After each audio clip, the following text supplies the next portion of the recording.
Bridal సీజన్లోనే second wedding వచ్చేసరికి Bhimadolu. So ఇక్కడ braid అయితే చాలా ప్లాన్డ్గా తను వీర్ చేయాల్సినవన్నీ కూడా అక్కడ మొత్తం అరేంజ్ చేసి పెట్టారు. మేము చిన్న వస్తువు కూడా ఎత్తుక్కోవడానికే లేకుండా. అండ్ కానీ ప్రీప్లేటింగ్ మాత్రం అక్కడే చేసుకోవాల్సిన టైము వేరే ఊరు అవ్వటంతో, కానీ అది కూడా తనే హెల్ప్ చేస్తూ, వీడియోలో చూస్తున్నారు కదా, తనే హెల్ప్ చేస్తూ అలా చేశారు. బట్ అలా తను ఏ రకంగా కూడా ఎంత హెల్ప్ చేశారు అనేది చిన్న మాటలతో చెప్పలేను నేను. సో వాళ్ళ ఫ్రెండ్స్, పేరెంట్స్ అందరూ కూడా అంత సపోర్టు, అంత హెల్ప్ చేసుకుంటూ వచ్చారు తనకి కానీ మాకు కానీ. ముహూర్తం టైం అయిపోయినా సరే వితిన్ సెకండ్స్లో అక్కడికక్కడ అలాగలా స్కిన్ ప్రాపింగ్ అయిన స్కిన్ మీదే తన బొట్టు అలానే పెట్టించుకొని మరి ముహూర్తం టైంకి వెళ్ళిపోయి మళ్ళీ రిటర్న్ వచ్చి మాతో ఫుల్ ఫ్లెజ్డ్గా మేకప్ అయితే చేయించుకున్నారు.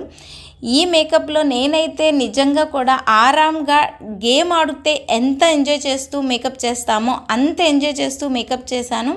సో ఈ వీడియో తరపున వీళ్ళ మమ్మీకి, పేరెంట్స్కి, ఫ్రెండ్స్కి అందరికీ థ్యాంక్స్ చెప్పాలని ఈ వీడియోలో చెప్తున్నాను. లిటరల్లీ థ్యాంక్స్ మా. అయితే మొత్తం 4 లుక్స్, ప్రతి లుక్ మీకు అప్డేట్ చేస్తాను.